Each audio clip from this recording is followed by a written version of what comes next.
Player 2 has joined the game.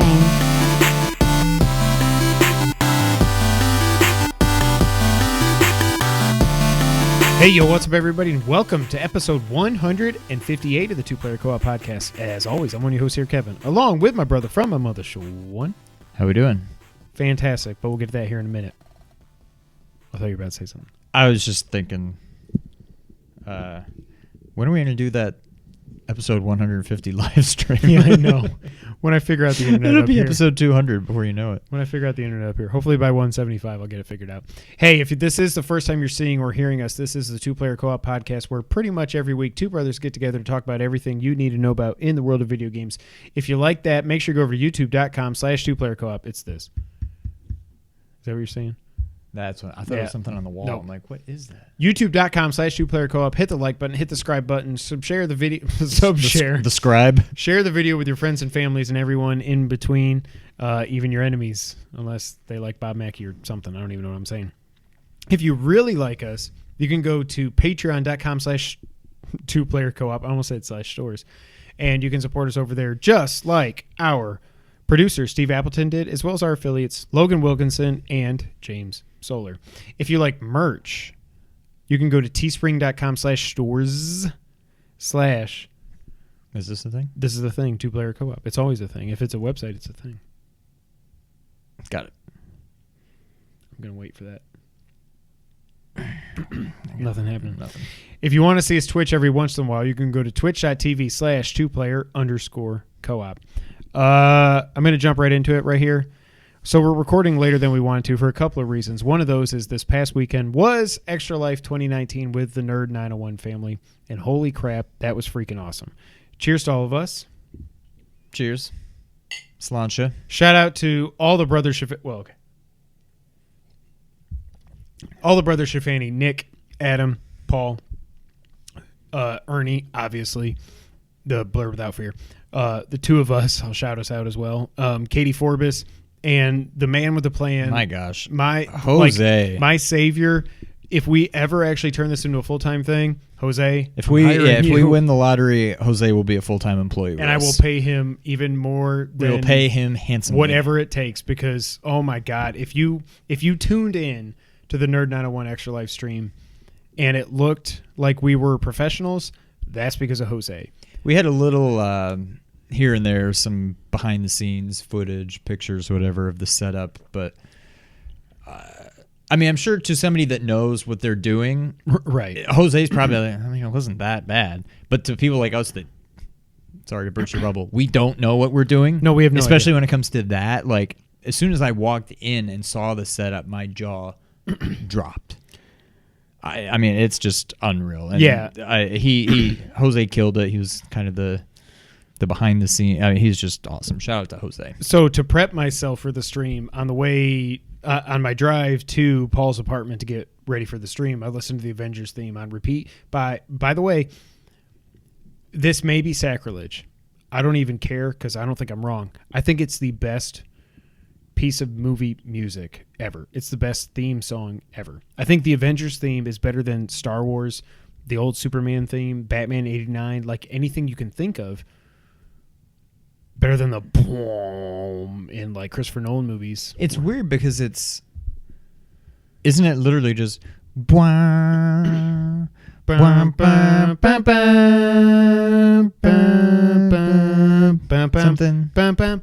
But see, after that, it's like whatever. It's basically just it's that, 5 seconds of. Did you gold. listen to the portals when I sent it to you?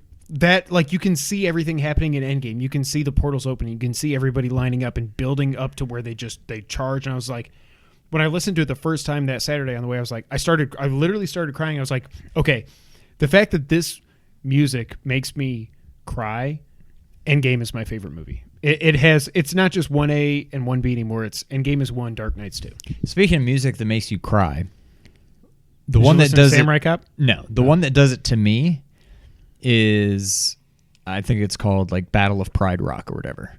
Oh. And at the end of the Lion King, the part that was when he's ascending the throne. Yeah, I guess it's probably after Battle of Pride Rock, but like that, every time I listen to it, I'm like, oh, it's so good. I still need to watch Lion King, the new one. But yeah, so we got there. We started at 10 a.m. You saw it. Not the new one, I'm saying. Jess and I never got to go. At one point, Really? At one point, Jess was going to go with the kids, and I'd stay with Eliza, and then I was going to go with Mom, and she'd stay with all the other kids, and it just never worked out, so none of us went. Oh my God, it's good. I don't know why. I've seen so many differing opinions. It was never going to be as good as the animated one. No, it can't be. A lot of people are like, "Oh, it's just weird seeing real animals talk and whatever." I'm like, What did you it think it was literally gonna never be? crossed my mind. There was not one time during it where I was like, "This is kind of weird." Like literally not once. It's not as good as the animated one, and it's my favorite animated movie of all time. So there was no way it's it like could be, I thought it was amazing. So Extra Life. We got there at 10. We kicked it off. We did the Nerds Assemble thing. I wanted to throw a hammer but to Paul. Sometimes I want to throw a hammer at him. I was going to Nerds Assemble, and I was going to toss my hammer. But then once I got in there and I saw everything. Oh, and that was the other thing. So when Sean was like, first off, I was going up to the apartment, and I was like, Sean, I don't know where I am. Help. And then he came out and met me. He opened the door a crack, and he's like, I just want you to be prepared for what you're about to see. And I was like, I know exactly what you mean. I know Jose's worked his magic. And he's like, no, you don't understand. Just when you get in here. And I walked in, and I saw it and was just like Sean was saying, just awestruck. Yeah. Just amazing. And it just gave me so much motivation for what we do here. To win the lottery. Well, yes. Because, yeah. But, so we kicked off at 10. We started off with Smash. I sucked, which I knew I would, but I will say, and the dog agrees with me, I don't know if that came through the mics, but my main problem was X and Y were jump and B and A were attack and special and I was like, this is not my setup at all. We didn't think to try to go in and be like, you're going to be player 4, so set up your controls the way you want. If my controls were the way I wanted, I still would have sucked. But we played it for an hour and I didn't even care. It was fun. We'd switch off probably halfway through. Then we were going to do Mario Party, but nobody could get, yours didn't have Mario Party on it because you switched your Switch. Right. And then I was like, I've got Mario U Deluxe. And we're like, oh, yeah. And I as I said that, I was like, this is perfect to stream. Probably better. Yeah. 4 idiots just making each other's lives miserable. And it was so much fun. It was me, you, Adam, and Ernie. And it was so much fun. I think somebody switched out at some point in there. Newing Order came on. We did all that. But then the two main things that we did besides the group stuff, we did, and hopefully this is going to go up on Friday. I'm hoping I've got the excerpt, if you will, from the stream. But one of the things we wanted to do was to try and beat Mario 3 in an hour. Now, I know that doesn't sound like a big deal, but you got to remember that I said we and not Sean. So I drag down the team like I do in every Mario Monday or any Mario Let's Play that we do. And if you didn't see it live, I'm not going to spoil it for you, but I will say it went down to the buzzer is all I will say. And it was amazing. So I really hope it works. I want to upload that on our channel. Something happens with the microphones at the end of it because I saw people in the chat were like, the mic just yeeted, like the mic's dead. And Ernie was like, RIP the mic. I don't know what mic went out. Something just went, all of a sudden it was like, we're blah, blah, blah. For how long? Like a minute until Jose saw the chat fix. I don't know if it was his SMB or if it was one of the roads, because I think the sound quality was the same the rest of the stream, so it must have been the SMB or so there was some kind of interference. I don't know. Yeah, but Jose fixed the Super Mario Brothers. Yes, SM7B, Super Mario 7 Brothers. We did that a little bit later in the stream. We did the 2 players 1 controller. That went about. That would. I mean, it went better than I. Jess thought it was watched that going and to. she was like, "I was actually surprised." As well as you did. I was like, I know. But then we switched sides. And then that it was awful. Over. Like, I wonder if we would have started that way. Would we have still hated to switch to the way we did it? Like, when I thought to about me, it was so much easier. I just couldn't wrap my brain around it after we switched. I think the reason it worked at the beginning was the running and the jumping is more important than the direction. And you're a better Mario player than I am. So that's why I think it worked better at first. And also, World 1's pretty easy. Right. By the time we switched, we were in World 2. And it's not super difficult, but when you've got half a controller, it makes it difficult. Turtle things flying. Yeah, there's a lot more going on. And we were just like, we're going to speed run it, whatever. And we only did that for probably, 20, 30 minutes because we got all off track. We beat World 1, which is... We did beat World 1. I consider that a win. It was so much fun. Overall, we, meaning the Nerd 901 family, raised $52.25, I think the final total something was. Something like that, 52 something. Which is right at double what we did last year. Yeah, that's awesome. Thank you. Shout out to us. Shout out if to you're y'all. watching this, Anybody that donated, anybody that just tuned in, even if you couldn't donate, you just showed up and said hi, whatever. Shout out. I mean, it was awesome. I left a little, not disappointed, but like a little bummed because when I left, I don't even know when I left, probably like 11:30 or so. Really? I think we had hit. Did Brittany kill you? I guess you're not your heel. Nah, she's fine. I think we had hit 3,000 then. We had at least passed last year's total of 26 whatever. We may have hit 3,000 by the time I left. But I'm like, it's going to slow down overnight. Like, I don't think we're going to hit 5,000. Because when I got to the the next morning I got up, we went to early service at church, and then it was the Sunday where Jess and I have to work in the 2-year-old room in the nursery. And Jess was like, get off your phone. I was like, I got to see where we're at. I know there's like kids running around, but I got to look where we're at. I think it was like 3,200 or something. Like it wasn't very early high. Morning. Yeah, we hadn't gotten more than. But then I don't know. Because I was there I got into the room at like 9:15. I checked it before that.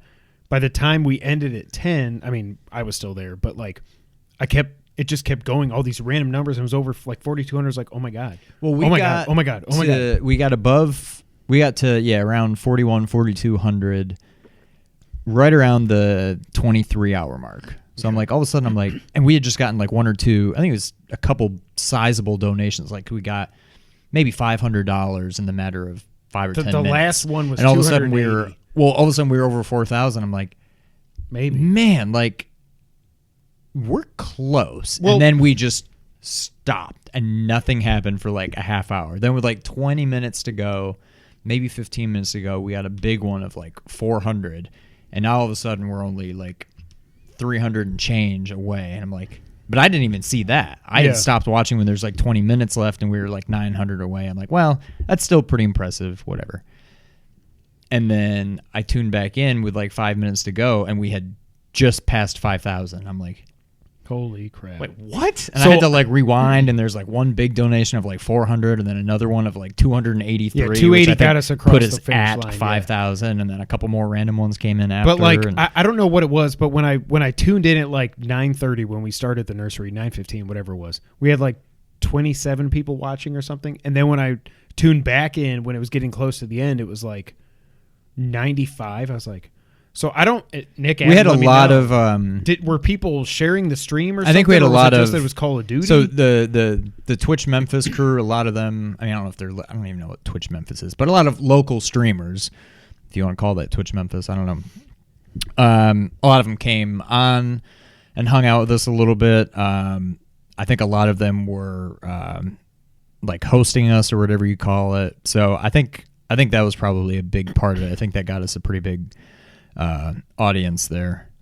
Well, that was the other thing. But yeah, like, I couldn't believe we hit it. And we got to meet so many cool people. Like, this is the first time actually, like, I've been in the room with Katie before, like last year, but last year she really just, I don't think she was there very long. She came in to do her podcast. I didn't want to bother her. It's not like she's a celebrity, but she's kind of a celebrity. Katie, if you're watching, you're kind of a celebrity in Memphis.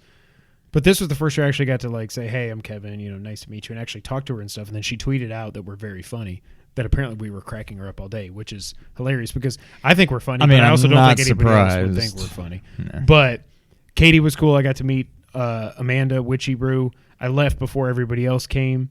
Shout out to old Dominic. New Wing Order. I did the super hot ones, the VR thing. Sean did that it too. Was so I have since found out, this may be like duh, but I didn't know. My old PS3, PlayStation Eye wand things work with PSVR. They're apparently you probably have told me that. I've told you this. But you have them? Why do you have them? Well, because I had the PlayStation Eye thing back on PS3. Yeah. I didn't get much. It was like a random Christmas. I'm like, I don't know what to ask for. This thing looks kind of cool. Let's try it out. I'll do PlayStation Home. I mean, I'm assuming I have them. I had them. I probably have them somewhere in a box. Yes, they definitely work. So now I'm like, man, I looked up Super Hot. Or what is it just called Super Hot? Yeah.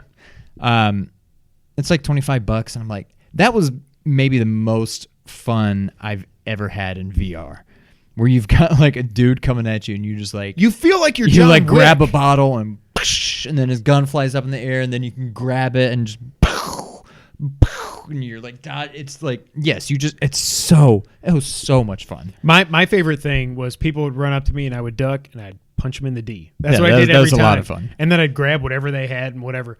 But like, I don't remember if I had 2 or 3 wings, but whenever I had the last one, it got to the point where I was like, hold it together, Kevin. You're on camera. Everybody's watching. Boom, bam, boom, bam. And then I would die and be like, oh, and I would just feel like my body, like I wasn't sweating, but my body was just overheating. And I was like, don't anybody, like I was so afraid somebody would say, hey, how about one more? And I was going to say yes, just because, but like I was not ready for one more. So I thought those were fantastic. Like they were definitely hot, but they were not like ungodly. There have been things I've eaten where I'm like, this is just like painful. This is not. Sometimes there was still good flavor, and I didn't even need a drink. Like it was hot, but I'm like, I can continue playing. For me, it was like 5-10 minutes after I stopped playing that it was like it just lingered there. It lingered, and I was for like, a while. And then it got worse and worse. I was like, yeah, I need milk. Well, what got me is so Adam was the last one to go. Paul tried doing the whole like, ooh, let's put some extra powder Adam on this was wing. awesome, Adam by the way, saw him super doing hot. it. And he's like, no, I'm not doing that. Just give me. I'll do one more, but give me a. He's like, oh, no, give me a regular He's one. like, whatever. no, I still see. So he took the regular one and whatever. And then he finished up. And I don't know if it was Paul, somebody was taking him out. And he's like, well, we got 3 wings left. Does anybody want one?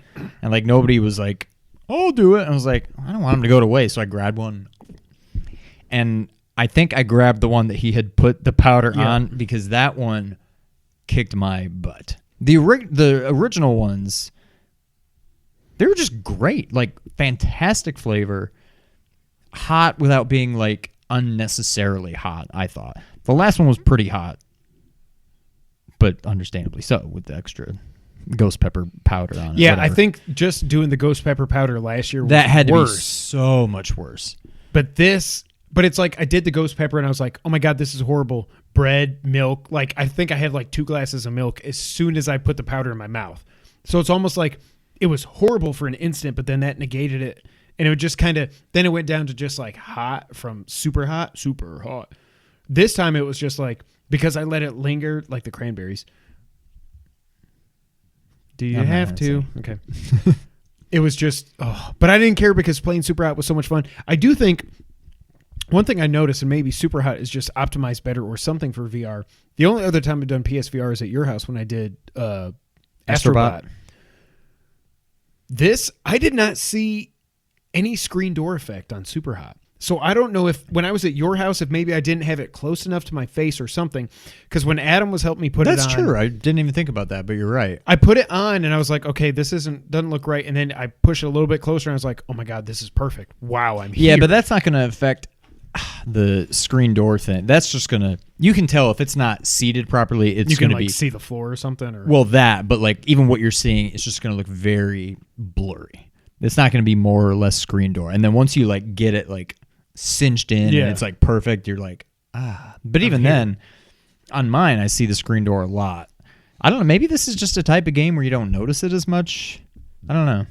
But now that you mention it, I don't really remember seeing it either. If you can find your wands and if they charge, not only do I want you to get super hot because that would be a fantastic Let's Play on this channel. Us 2 idiots with the green screen. Yeah. That and I want to play Beat Saber. So we played that. Oh, you It did? was after you left. Oh! I didn't do that great. Was it like overwhelming? My issue, one of the bigger issues for me is that, and it would be the same for you, it's not music you or I would know. It's all like dance, like, you know, like corn dog. So it's like, at least in Guitar Hero, I know like, okay, I can like kind of imagine how the songs are going in my head and I can prepare for it. This is just like, right to the left, right to the, do this. And then, do your hands have to cross also? Like sometime a blue will be over here, red or whatever, like it's reverse, you know what I mean? Sometimes they're flipped, yeah. But the problem, I mean, I'm sure if I played on Expert, I would have just gotten destroyed. I think I played on like normal. And so there's not as many blocks and stuff. But some other times where I would get tripped up is you'd see like, you know, it'd be like both of them down, both of them up. Both of them down, both of them up, both of them down. And the music's like, so you're wanting to go like, but since you're playing normal, it's like, like you only hit like every other beat or whatever because they're trying to make it easier. And I think that screwed me up too. It was fun. I'd still kind of rather just play Guitar Hero, but it was fun. At least I got to play it. But Super Hot was maybe the most fun I've ever had in VR. It was awesome. That's one of the, like everybody says, like if you're trying to sell somebody on PSVR and they come over to your house, that's the one. That's the game they should play. I don't see how that game works not in VR. Like it just doesn't. I don't know. But that's VR. Like when it first came out, people were like, "Well, do Arkham VR. You get to put on the bat column, blah blah blah." But it's like that's just like being Batman. This is like being in VR. Like that was the most fun. And I've done VR at like other like at Urban Air or whatever it is, like dumb shooting like Halo wannabe stuff. This is the most fun I've ever had in VR. Yeah. Regardless, even though I had the super hot wings, it was awesome. Is there anything I'm missing on Extra Life? I mean, again, like I said, shout out to everybody at Nerd 901. Shout out to everybody that we met. Shout out to everybody that donated. It was awesome. You blew our expectations out of the water.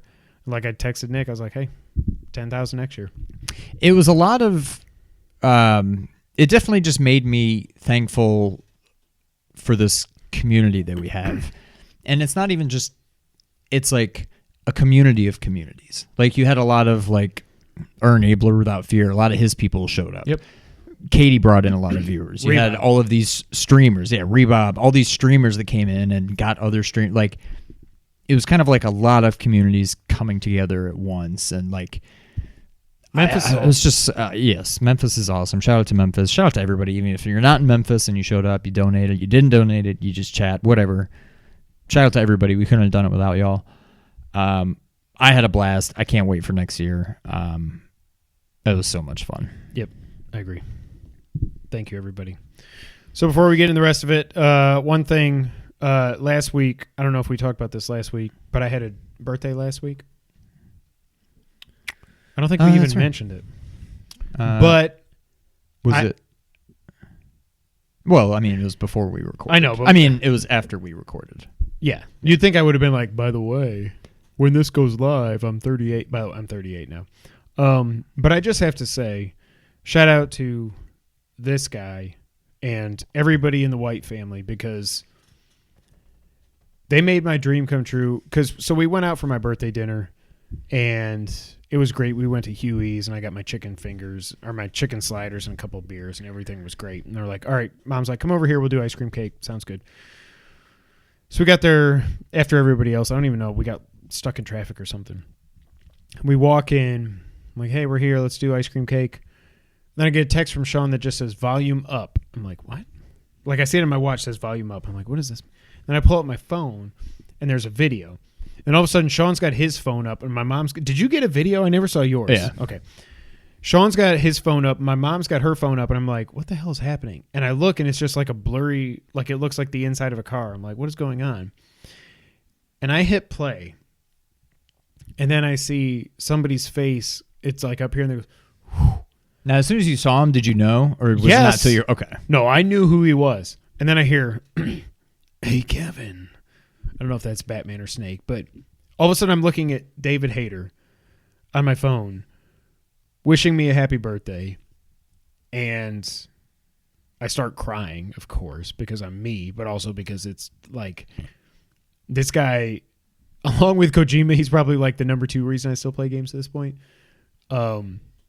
saying happy birthday, doing all the quotes, doing all the everything, and I was just like, I cannot believe I'm seeing this. And it was probably like a minute long, 45 seconds or a minute or something, but like everything 50 seconds. Yeah. I was just like, I cannot believe I'm seeing this. And I watched it like 10 times that night. But the coolest birthday present I've ever gotten. Like, never in a million years did I think, because I had heard of Cameo. I told Sean right after, I was like, I was thinking about having like George the Animal Steel or some old fat wrestler. I was going to pay him like $10 to say happy birthday to you. I didn't know freaking David Hayter was on Well, this. when I got the idea, I'm like, I kind of want to do this. Let's download the app. I want to see what my options are. And I didn't even know, David Hayter didn't even cross my mind, but they have them like by category. There's like featured and whatever.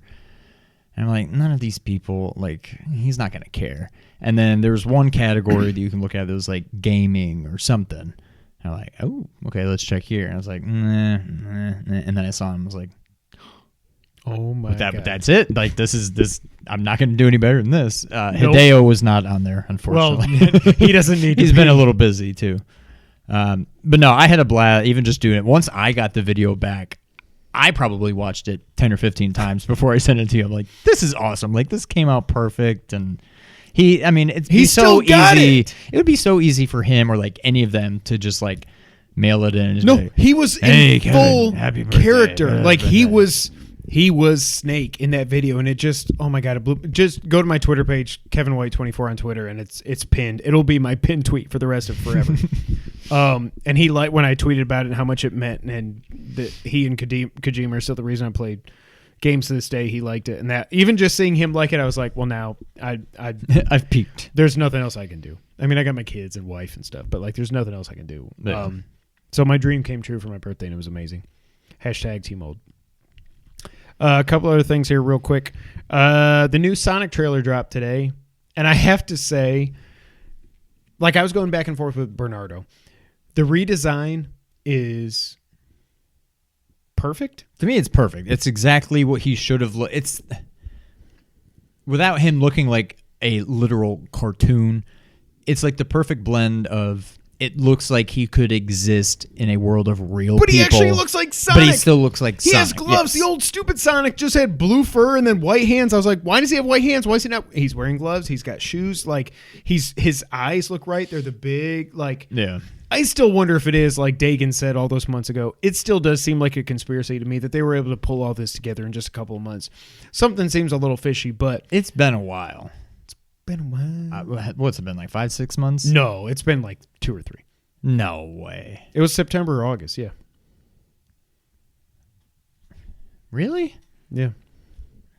I mean, I could be wrong. But not only that, this trailer made the movie look fun. And I don't think I haven't had a chance to watch the actual trailer yet. It's really good. And it's mid-90s Jim Carrey, which is my favorite Jim Carrey, of course.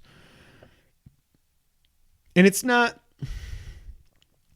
I don't know if the first trailer sucked so bad because they went for realistic Sonic or what it was. But I feel like the trailer was actually better in this. And when you couple that with the redesign, I now can say I want to see this movie. Well, see, I haven't seen the trailer yet, but I'm just imagining. To me, the movie looked just awful before. Now, I'm not expecting a different movie. But it's like just because of the right-looking Sonic, all of a sudden it's like, yeah, it's probably going to be corny, but it's Sonic. Like, yeah, why not? One of the things in the trailer that made a big difference to me is it just clicked in my head is he's like narrating the beginning of the trailer, and it's like him going around Green Hill Zone, yeah, where he's going around the loop-to-loop and stuff, and then he says, I was doing whatever in my world, so I decided to come to yours, and he does the portal thing with the super ring or whatever you'd call it, and he ends up in our world. So that at least explains why the hell he's here, because the first trailer was just like, there's just a blue, weird-looking Sonic running around San Francisco, and it makes no sense. This at least explained how he got there. I love Jim Carrey. I almost wish they would have put him in a fat suit, though. Like, it's still, when it's skinny Jim Carrey, it's like, I just see Jim Carrey. Like, when it was Batfleck was Batman, I didn't see Affleck. I thought that's what it was going to be, but I saw Batman. This, I just see Jim Carrey with a twirly mustache. And it seems like, I remember from the first trailer, I don't think they showed it in this trailer, but he does get fat for some reason in this movie. He's going to become Eggman, not just Dr. Robotnik. Yeah. I don't know, but if nothing else, when my kids want to see this movie, I'm not just going to put it off for a month until it gets out. No, I'm to the point where I'm not like, I can't wait for it. It's not like Star Wars, but I'm going to see it. Batman vs Superman or something. Right? But yeah. Also, real quick, I want to give a shout out. I forgot to do this last week because it launched last week, and I forgot about it. Shout out to @ThatNerdySite. So our good buddy Logan Wilkinson, who we've talked about here for literally years at this point, along with Trevor Starkey and a bunch of other people. 2-player co-op affiliate, Logan Wilkinson. Thank you very much. I'm not going to try to name all the names because I'll forget somebody, but I'm just going to say I knew Logan was working on something, and they kicked off last weekend with a couple of 2 or 3 day-long streams in a row, and they launched their own website, and you should check it out. So at That Nerdy Site, I think it's patreon.com/ThatNerdySite if you want to go check them out as well. These are great people. I'm so excited for everybody over there. They got a lot of good people over there, and if you're watching this and you like not even this kind of content, because they're going to do a lot more than we can do because they've got like 10 people or something. But like this kind of like small cohesive unit that's trying to build something and be a positive force. That's what That Nerdy Site is doing. Sorry. So please go check them out. I should have said it last week, Logan. I'm sorry that I don't know. I was off my game last week, but at That Nerdy Site, all the links are there. Go check them out. You know the names when you see it. Just go over there and check them out. They're doing great work. Yeah. We did get a couple of questions this week. The first one has nothing to do with the rest of the podcast, so we'll do it now. The next one does. This comes from the homie James Solar. He says, I just got my 7th platinum trophy. I know Kevin has a bunch, and I'm not sure how many Sean has. Also a bunch. Can y'all list your platinum trophies? Which ones were the easiest, most fun, or most difficult to get? All Sean, right, let me take the lead here. This will take 2 seconds. All right. My platinum trophies in... Yeah. There's only a few. No, but I'm trying to think of which one I got first. That did come first? Because I checked it today. My first platinum, Oceanhorn. Second, Batman, Telltale Batman Season 1. Third was Spider-Man.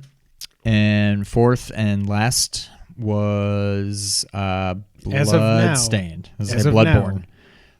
Bloodstained. You did not get the platinum in Bloodborne. Easiest one by far was Batman. I just beat the game and you get it. Which was more fun, though? Oceanhorn or Spider-Man? Oh, Oceanhorn was like the least fun, probably. Really? Because of fishing?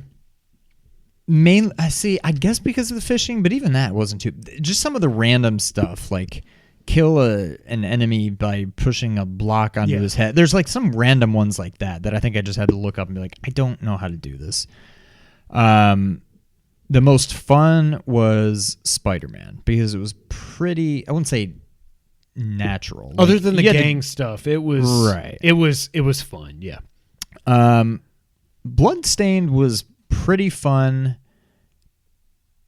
but it was probably the most difficult. Oh yeah, I mean I didn't get it, so a lot of what got me was all the crafting and all the recipes you had to make, and you had to get one of every single weapon and one of every single armor and one of every single kill everybody scarf and one of every hat and one of every accessory and one of everything. And there were parts that were fun because I got to go back and do some leveling up and just whatever. It was fun. But all their like recipes and all that kind of stuff it took a toll. Yeah.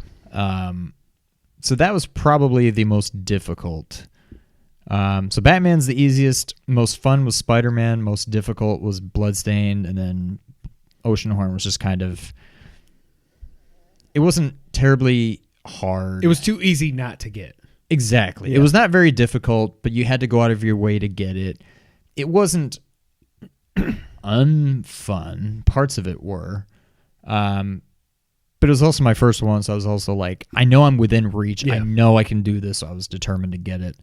So yeah, those are my whopping 4 platinum trophies. Again, fun fact, you can get the platinum in Oceanhorn without beating the game. Because that's when I got it the first time. I got it at the final boss before I'd beaten him, and I was like, well, this is weird. I have 32 platinum trophies, and they are in order. God of War 2, God of War 3 Remastered, The Order 1886, Oceanhorn on PS4. My name is... so when I got my first, you only had 3. Well, I mean, you had just gotten your 4th. And then you just took off. I fell into the whole... That's when Colin and Greg were still together, and they were still always talking about the trophies and stuff, and Greg still does... platinum. Colin doesn't as much, but Greg still... Like, Greg's got 105 platinums at this point, I think. My Name is Mayo on PS4. Telltale Batman Season 1. Watch Dogs 2. I need to put my finger down. My Name is Mayo on Vita. Adventures of Mana. That was a good one. Hitman Go. Metal Gear Solid 3. Severed. Oceanhorn on Vita. Horizon Zero Dawn. Lara Croft Go. God, you should play both those games. You really should. Because Really? usually you can find them on sale for like $2 or $3. I think Hitman Go is a better game, but they're both fun and they're easy platinums too, but whatever. God of War 2018. Telltale Batman Season 2. Tacoma. Little Adventure on the Prairie on Vita. Little Adventure on the Prairie on PS4. Super Destronaut DX Vita. Super Destronaut DX PS4. By the way, I've not done this in a while. I just want to make that known. At some point, I'll get back there. We'll talk about that in my gaming resolutions for next year. Spider-Man. Jack and Jill DX on the Vita. Jack and Jill DX on PS4. My quickest platinum ever at 10 minutes and 6 seconds. Old Man's Journey. Full Blast PS4. Full Blast Vita. Storm Boy, which I thought was called Story of Boy when I beat it. It was wrong. The Messenger. Super Weekend Mode on Vita. Super Weekend Mode on PS4. So there's some doozies in there. So easiest, most fun, or most difficult. The one I would say that I'm most proud of is God of War. My Name is Mayo. Oh. No. God of War. I will say, for all the cheap platinums you have in there, you have some impressive ones. I have some doozies. All three of the God of Wars. I assume like Watch Dogs, and there's a lot of these in there that I feel like are real games. Yeah. At some point, I am going to go, and even though I had to wipe my hard drive, I'm going to go back and get the God of War 3 Platinum on PS3 as well. Because if you beat the game, you can do New Game Plus where you get all your weapons, and then you can cheat the game because you can use the Nemean cestices or whatever they're called. Where at the chain part, you can break the chains before in the original game you can break the chains. You break the chains, it breaks the game, you jump forward like 4 or 5 levels or whatever it is, and then you just beat the game and you do whatever. So I'm going to get that platinum at some point. So you had put your finger down when you said Watch Dogs 2. I think Watch Dogs 2 was my most fun platinum. Really? I want you to...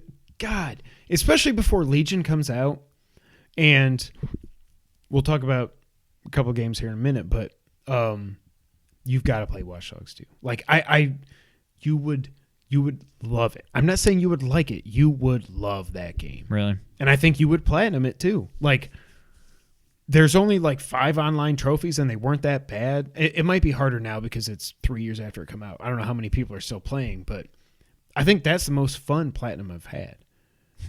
I have to say the easiest one, even though it's not my quickest one, is My Name is Mayo. Because you just go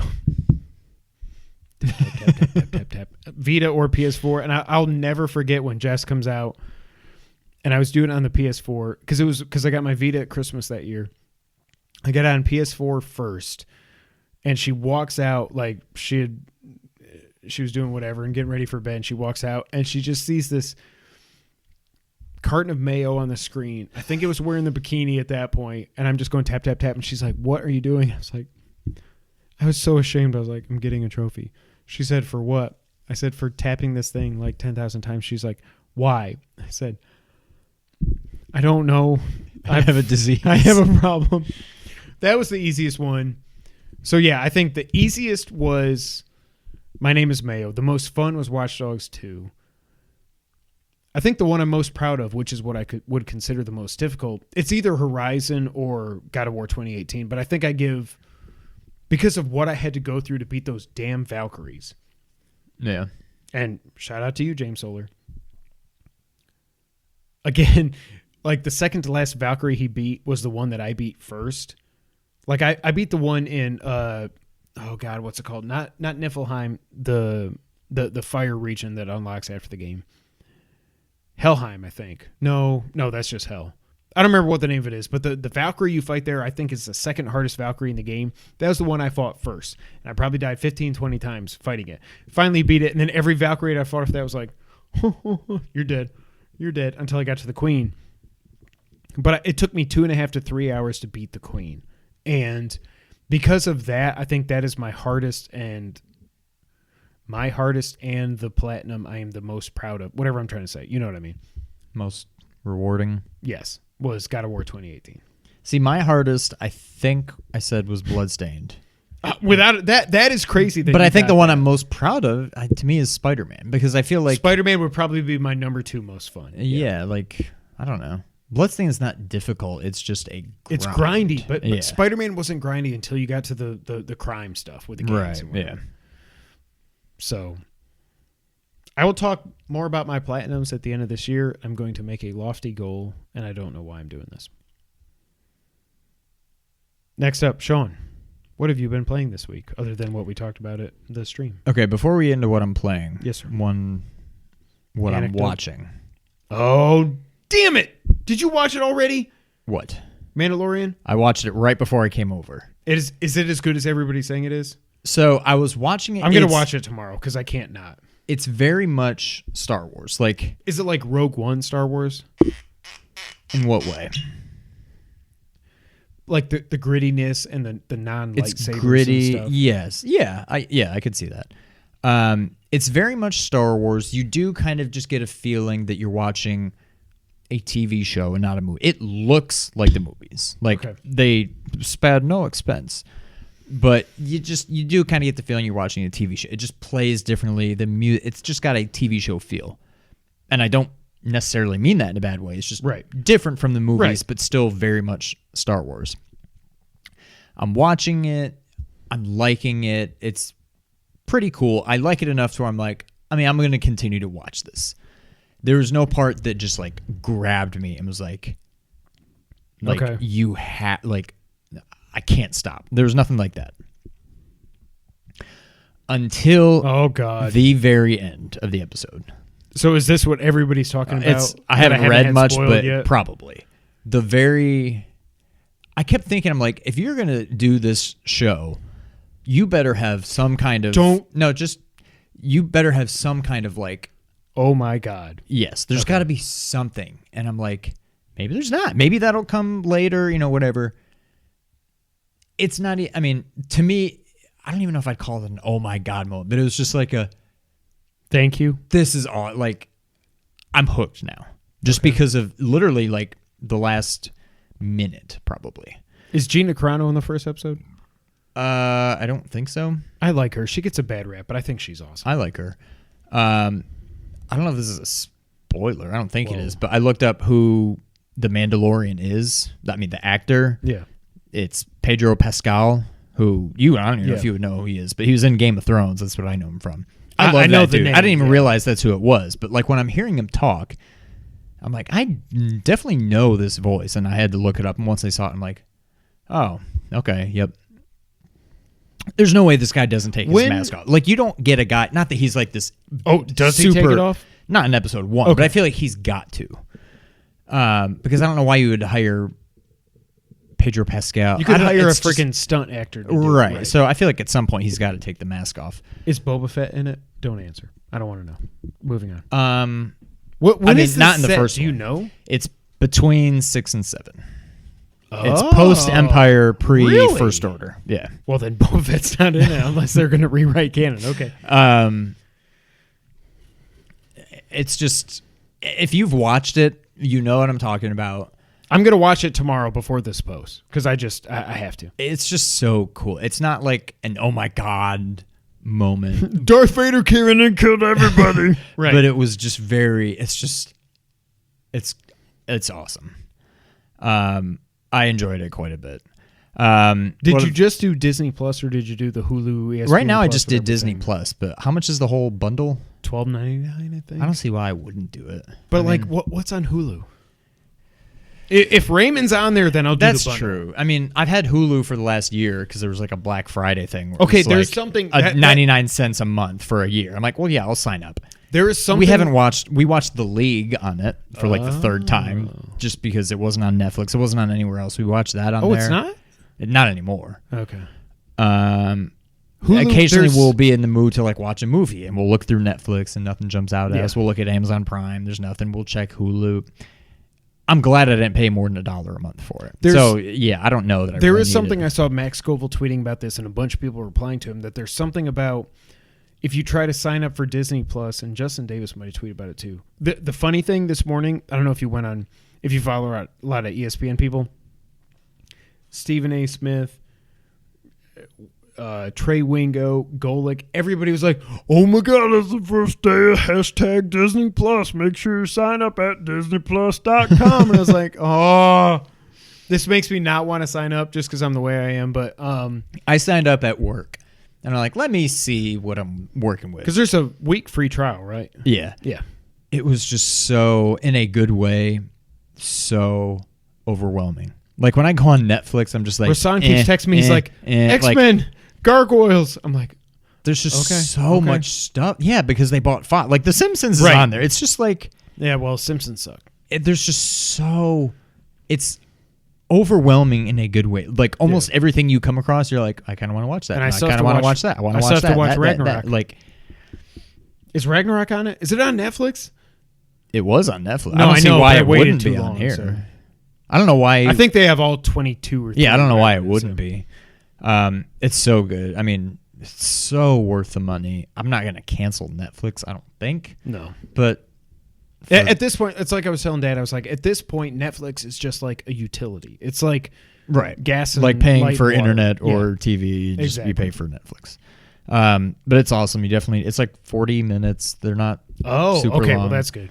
And I kind of like that it's weekly instead of just, here's 12 actually, episodes. Speak of the devil, I forgot about this, but not that you'll probably care, but when I got my new phone, I got a year of Apple TV Plus. I'm like, let me check it out. Let's see what's on there. Did you watch Momoa? That really doesn't interest. It just looks so. I mean, maybe if I watched it, I would like it, but it just seems very generic. I don't know. Maybe what about good. Carell? That's the one I watched. It's good.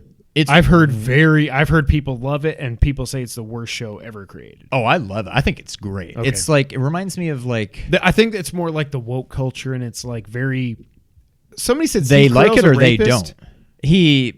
It's the whole Me Too. They touch on Me Too. Okay. They touch on, liberals and conservatives. They touch on abortion. Steve Carell, they touch on a bunch Jennifer of stuff. Aniston, and Reese Witherspoon. That's right. Okay. It's not at all. When I just saw like not the literal poster. You thought it was just going to be a stupid. I thought it was about. I mean, I knew it was a drama, but I thought it was like. Oh, it's a drama? I didn't know that. Yeah, it's very much a drama. Oh, I thought it was a dramedy. Okay. No, I mean there are some like parts, but it's really a drama. I thought it was basically, Jennifer Aniston and Reese Witherspoon are co-hosts of a morning show, and Steve Carell is like the producer. He's the or something. 40-year-old That's kind of what I virgin. got from the poster, and it's not. I mean, that's not really true.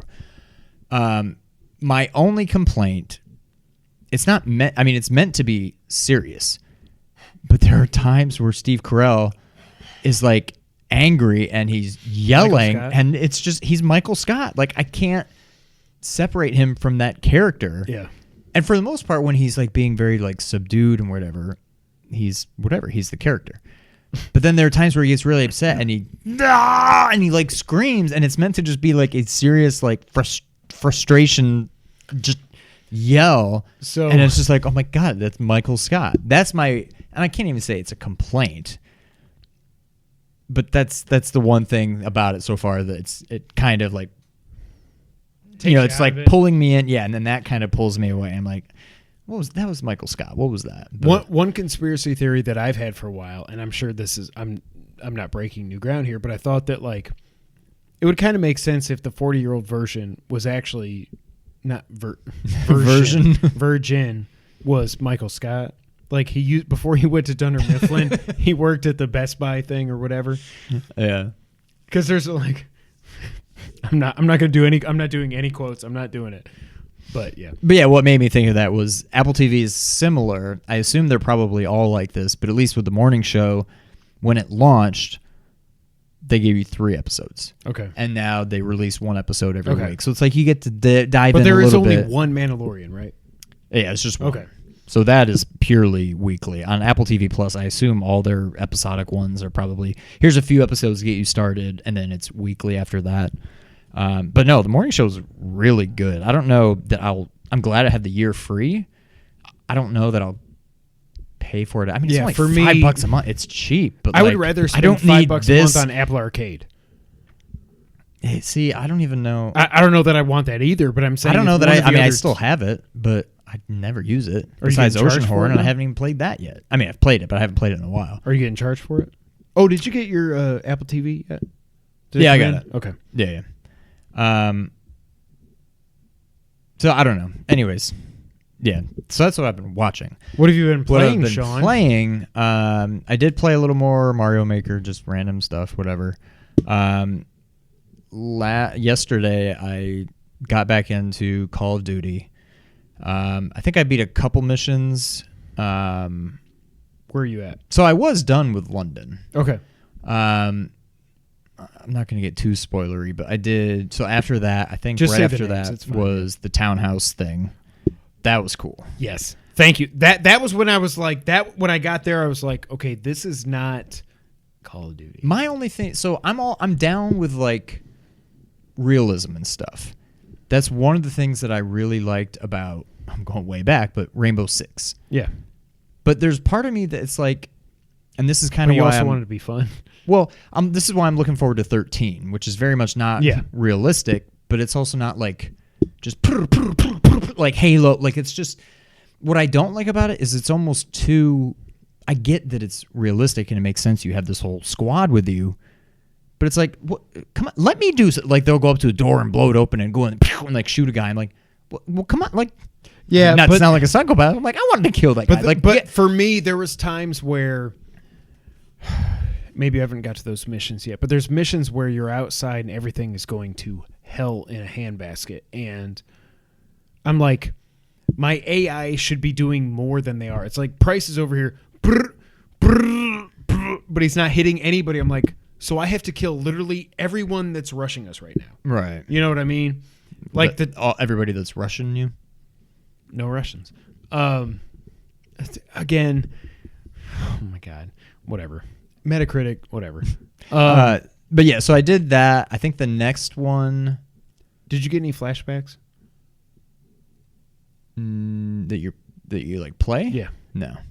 So I did that one. That's where it really goes to the next level. Okay. So that's the one Don't- where you find out about the wolf.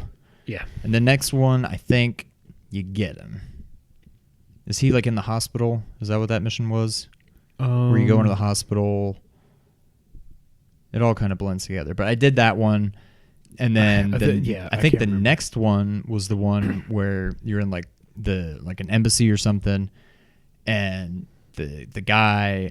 I just said I wasn't going to spoil anything, but you do the part with like the security cameras and stuff. Yeah, where you That gotta was guide stressful. them around. I I died so two many times there. I only died 2 times, but I was shocked. Well, I think I died probably like 4 or 5. I didn't die too many times, but so I did that, and then the next one I was on, I think I stopped in the middle of it because I had to put Kira down.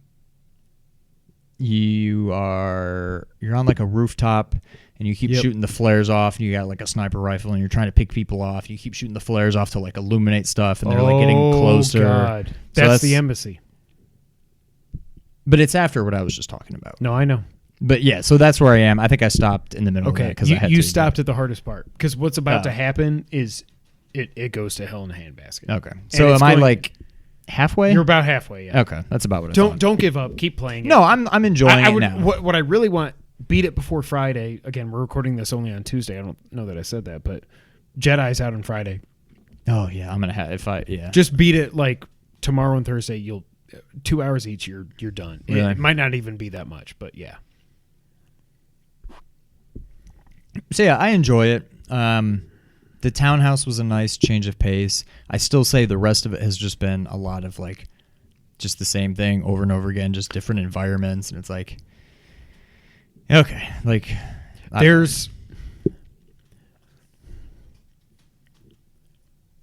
it will change when you get to one of the flashbacks. You will be like that was one of the parts actually in the townhouse. That was the crying baby, right? yeah.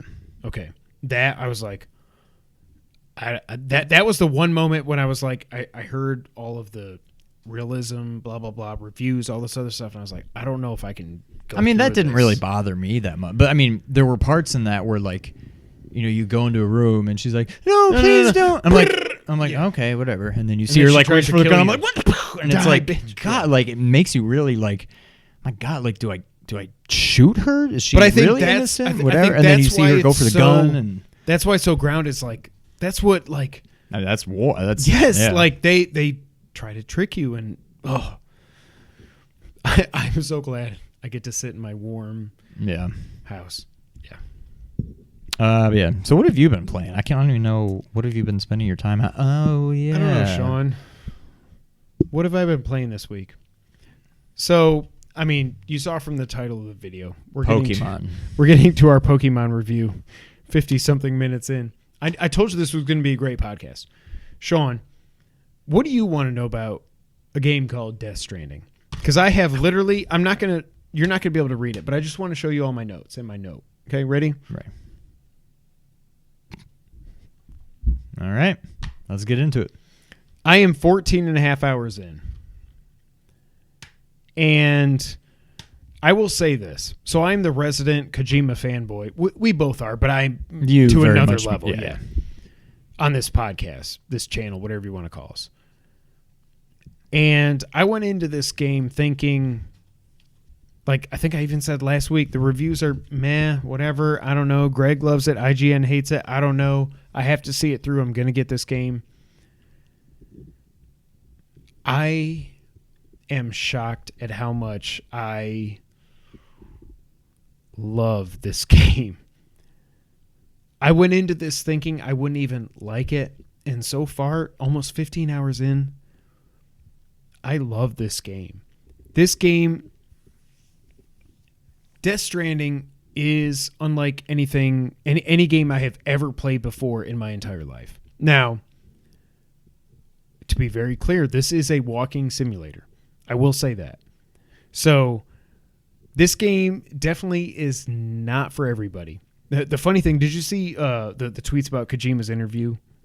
Where he's like, well, it's weird that it reviewed low in the U.S., but like in Italy and France, where they like art and stuff, it reviewed a lot better. I'm like, people are raising hell about it, but I'm like, I kind of get that because like he was like, as Americans kind of just want like shooters and whatever, and we're trying to fly above that. I'm like, that's super pretentious, and it kind of sounds like Apple. Oh, it's 100% true though. But it's 100% true, exactly. I mean, if you're really upset about that, you're probably part of the problem. The best thing I can say about this game, again, 14 and a half hours in. By the way, everybody said it gets good after Chapter 3. I'm still in Chapter 3.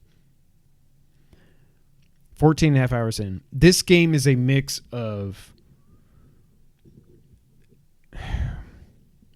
Shadow of the Colossus, Journey, and a hint of Metal Gear. Just a hint. There's 14 chapters in this game. So I don't know. 14 hours in and you're in chapter 3? I don't know if these later chapters like they shorten up or something, but or is it the kind of thing where you beat it at like chapter 6 and then everything else is like no. post game? You beat it at 14. Okay. Yeah. But what I heard was that it's 100. Like I texted you this 125 to 175 hours of platinum it. And when I heard that, I was like, no way. But I am loving this game so much that I could see, like, I do still think I'm going to take a break. Well,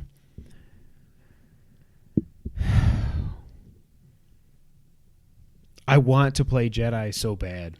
I think Jedi is going to be a much smaller game than Death Stranding. So I want to play that. So I want to play it too because we're both getting it. I want to be able to talk about it next week. But I'm not saying I won't platinum this. But, like, the gameplay keeps getting better. The further I get into this game, it gets better and better. So I'm not going to say that I'm not going to platinum it. Now, I don't even know how many hours in Metal Gear 5, but like 120, maybe 130, I don't know. But it was like, it got to the point where it was like, you have to S rank every mission and like everything has to be perfect and you have to get these 700 plants and these 300 different animals. And I was like, I don't have the patience for that. This game though, like,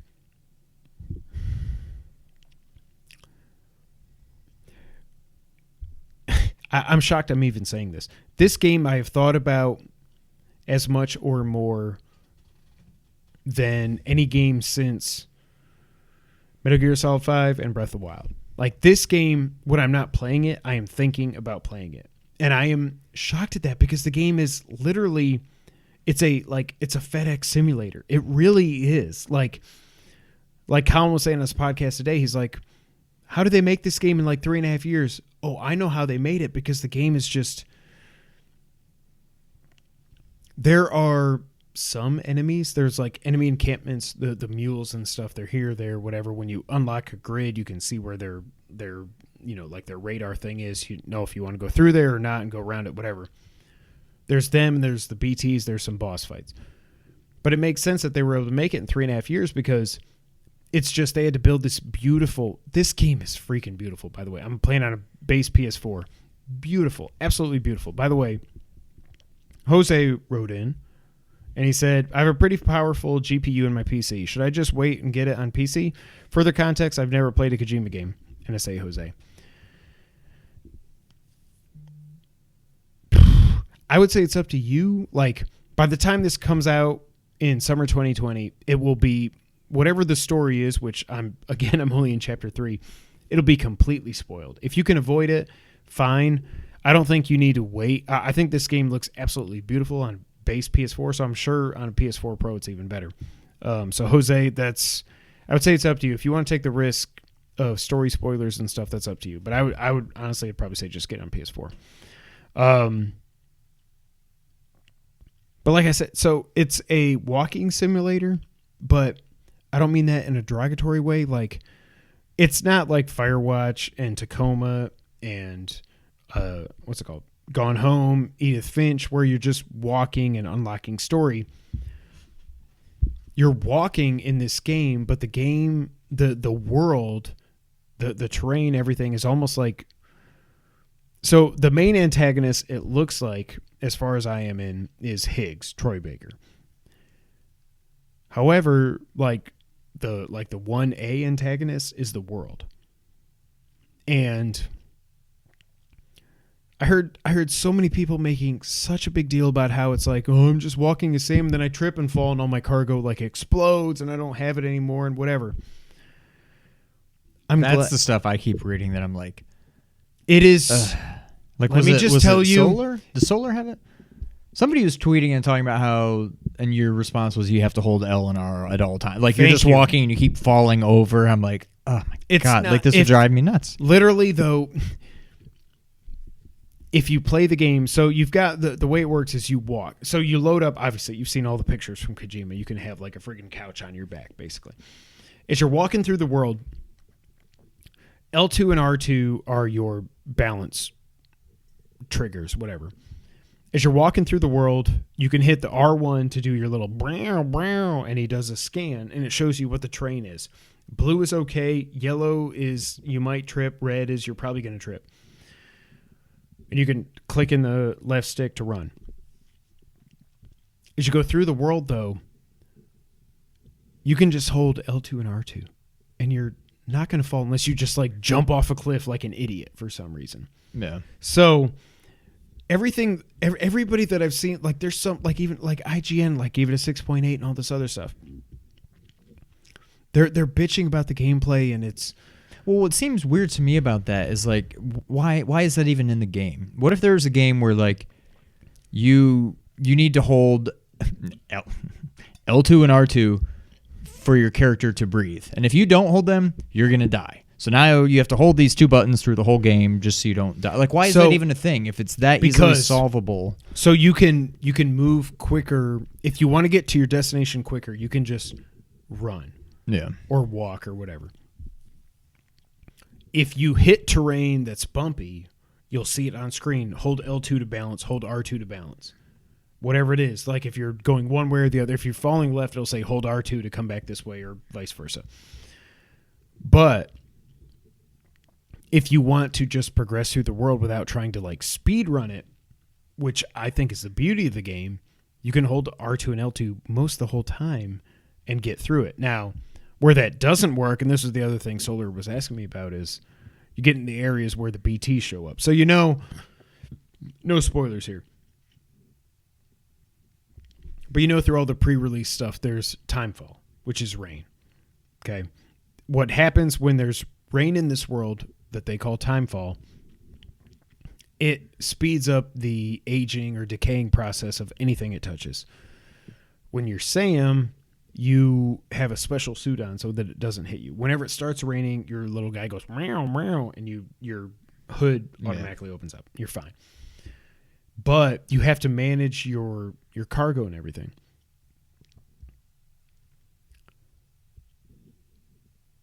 What was your question?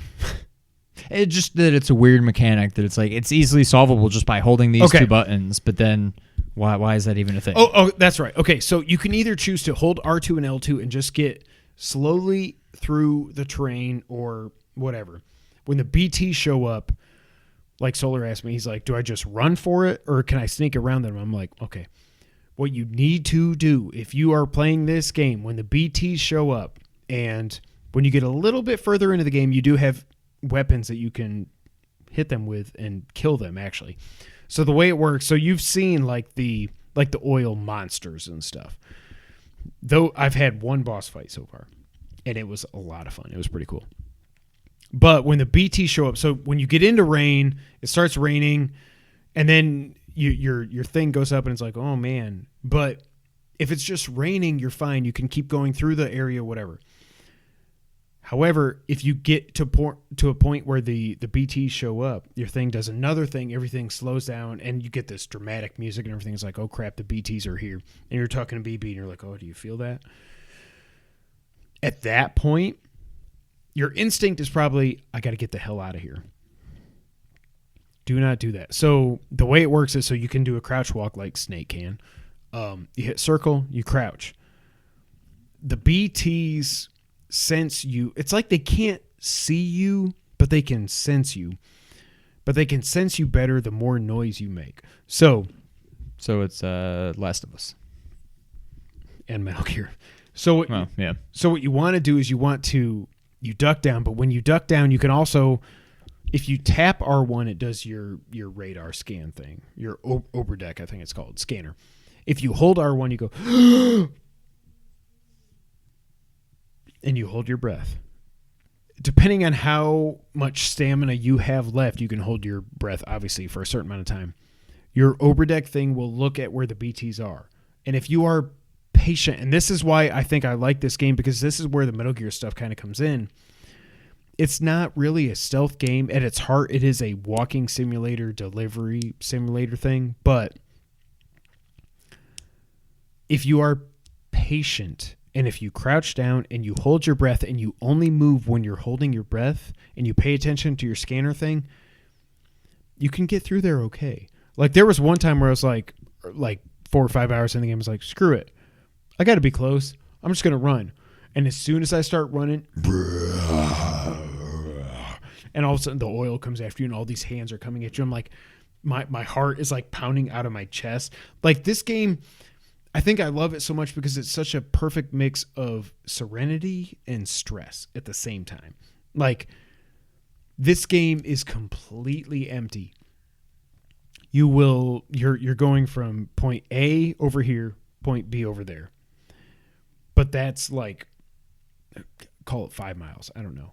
With maybe nothing in between except the world. And you have to. But see, you said the same thing, but in a negative connotation when it comes to Metal Gear Solid 5 and how it's just this big open world, but there's nothing really there. Because I wanted Metal Gear to be Metal Gear. Okay. You know what I mean? Yeah. Like this, it's almost, like I said, it's like serenity mixed with stress. And it's something about this game, like I can't stop thinking about it. I really can't. I don't want to get any spoilers and all that other stuff, but like, also, the music is amazing. Like everything that keeps playing is. I haven't gotten any traverses yet. I've got a lot of low roar music, and usually it's when you get through a hard area and you're getting close to your next destination, and it's like you can pretty much just hold R2 and L2 and walk. Low roar will start playing. I'm sure as I get further into the game, it'll be traverses and whatever the other. There's one other band that he talked about. I don't remember what it is that's going to be in the game, but it's like the soundtrack is amazing. I've got literally a page full of notes, so let me see what I've missed so far. So, my thoughts, obviously, without having played it, everything I've read and most of what you're saying here reminds me of... So, I love Zelda. I love Ocarina of Time. This game sounds like a full game of my least favorite portion of Ocarina of Time, in the whole like trading, like take this over here and then take that and give it to this guy and then take that and run over here and do that over there. And that's what it sounds like this game is like. And I know I'm reaching there, but what I think is a more apt comparison is it sounds like it's a lot of what made me not like and eventually just stop playing Shadow of the Colossus, where I'm like, this world is beautiful. It's so just, I mean, it's just beautiful. It's a great story, but it's like, oh, I'm back here again. I got to go all the way over there and fight this boss. And it's like, okay, well, there's this world again, and it's really beautiful, but can I hurry up and get there? And it's a lot of, it was like, I love the fights. Yep. But there's so much just traversing this landscape in between that I was just like, okay, that's enough. And that's what it sounds like this game is a lot of. But the difference is Shadow of the Colossus, there was literally nothing. It was just you went from point A to point B to fight a boss, climb up them, figure out the puzzle, stab him in the blue thing, and die again, go back and do it again. I think it's the positive loop of this where you literally are trying to reconnect America. And obviously I know what Kojima's going for with this game. But it is very... First off, there are so many cutscenes in this game. I love it because that's Kojima at his best. Metal Gear Solid 5 was supremely lacking in that territory. But I think it's the positive loop of connecting this city to this waypost to this waypost. And when you get there, they're like, oh my God, thank you. I've wanted you to come here. And it's also like, but it's also like the strategic element of it where you can look at the map and it's not just like you have no HUD. When you're playing, there's no HUD. There's nothing. So what you do is you hit options, you look at the map and you say, I need to go from here to here. And it's like, well, I can just put a marker at my destination. Okay.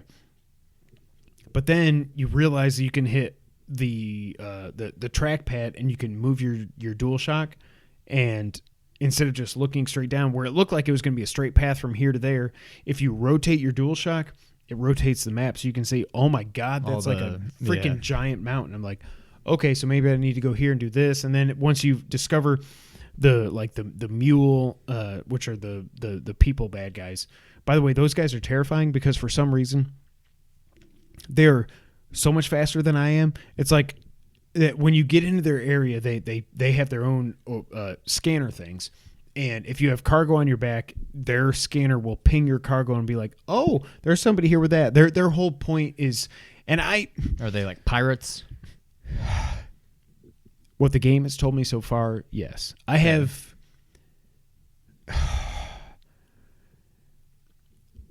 serious doubts about the story of this game. I don't doubt Kojima, but what I'm being presented with, I don't know that I believe it yet. Well, I mean, that's Kojima. I feel like everybody that is on Norman Reedus' side. By the way, it's not weird being Norman. I thought it would be. Like if you look at him when you go into like your private room where you can rest and shower and poop and pee and whatever and everything. If you just stare at him and he's like, and it's just funny because he's like, it's so Kojima, it's so meta, but whatever. Have you seen Conan O'Brien yet? Not yet. Okay. And there was a controversy too because remember how I said Famitsu gave it a perfect score? Their 4 editors gave it a 40 out of 40. There's some Famitsu editors in the game, so they're like, "Oh, you only gave it a perfect score because you're in the game." I don't know, not touching on it, whatever. The game in it at its heart, it's very simple, but like, I don't know.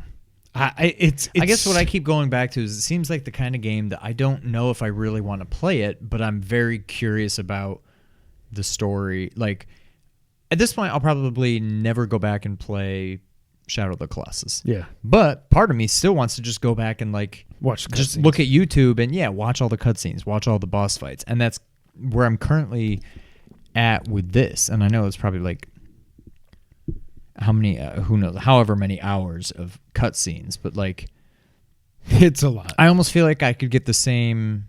It just doesn't sound fun. Like my main thing is video games should be fun, and this doesn't sound that fun to me. But see, it sounds like like a cool story, a cool idea, but it's almost like I'd rather just. It sounds like something I'd almost rather watch on Netflix than sit down. But that's and play. the thing. So it's like, and it's anybody I've heard talk about this game. It seems like they're all like, I don't know how to actually talk about this game because it's so hard to do it justice. I think this. I will say right now, this is right up there for Game of the Year with me so far.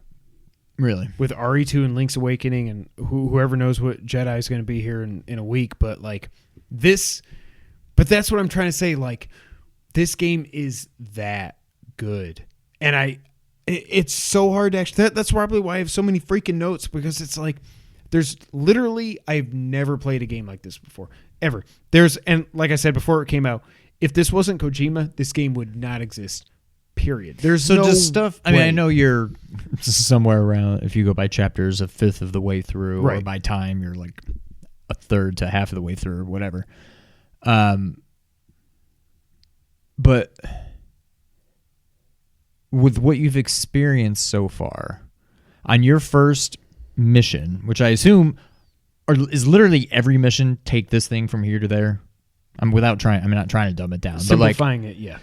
So, is your first mission that much different from the most recent one you've done? I mean, yeah, because literally. So that's the other thing. So the further you get into the game, you get when you first encounter the mules, like the people bad guys that are trying to steal your stuff, which I don't really believe it. We'll see how that works out. You have nothing. You have literally no weapons. You have a strand, of course, that if you sneak up on somebody, you can hold L2 and R2 and like wrap them up and stuff. The further you get in the story, you get the bolo gun, which you've seen in gameplay and stuff that wraps around him. That is like, let's go, guys. Let's go.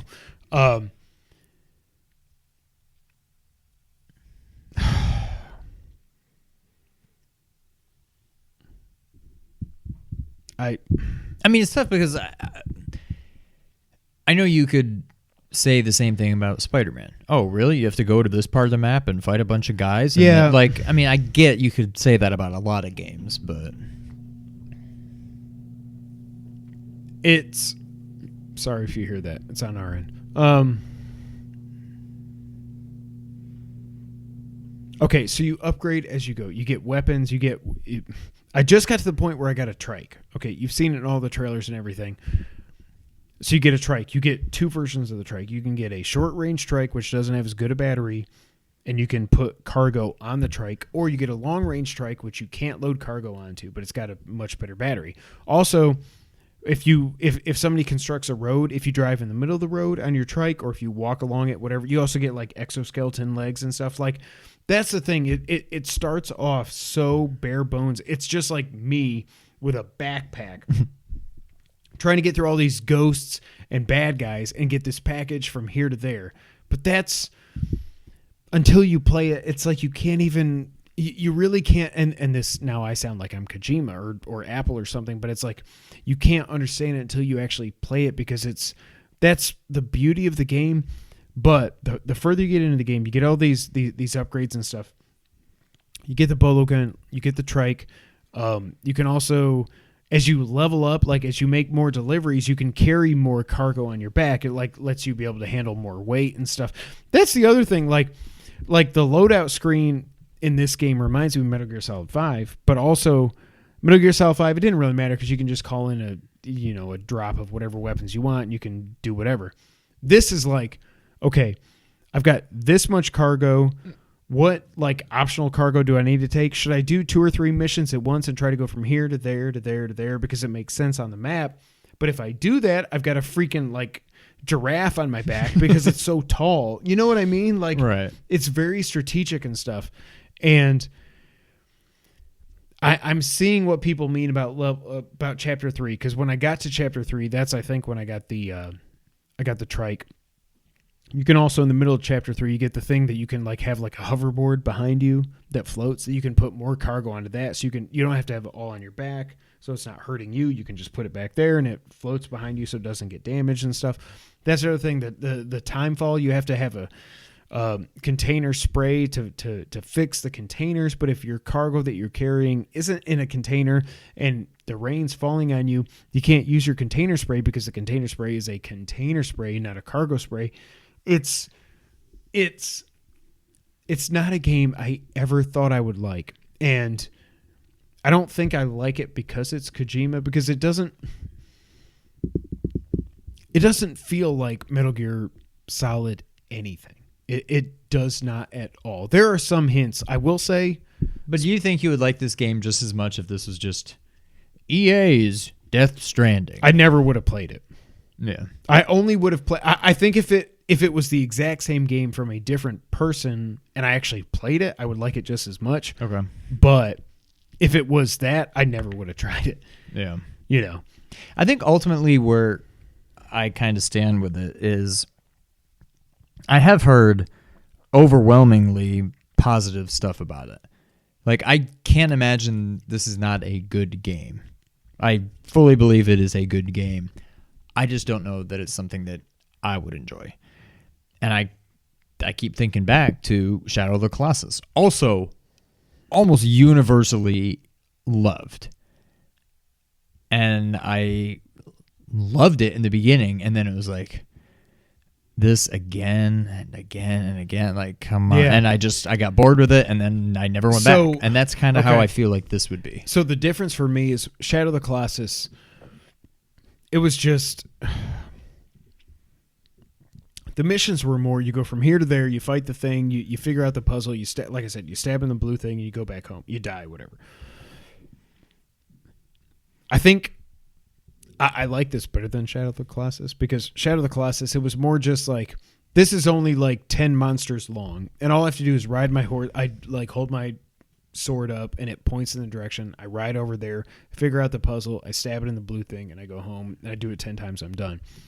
This, like, every mission is different, and what I found is the terrain, again, it sounds so pretentious, but like the terrain really is an antagonist in this. So I just got to the point where mostly it's been like rocky areas, grassy areas. If it rains, it's muddy, it slows you down, whatever. But then I got to this new area, and I think I'm getting close to the snow finally, but I got to this new area where it was almost like I don't know how to explain it. It's like, it's a very rocky area, but it looks like the earth shifted, so it was like up here and then down here and then up. So the whole thing is like you really have to hold R2 and L2 to get through this, and you hold X to climb up and do whatever. And I don't know, but to run through the rest of my notes, I love BB, the bridge baby in this. Like, it is not annoying at all. If I fall, I've only fallen a couple times, so when I fall, I'm like,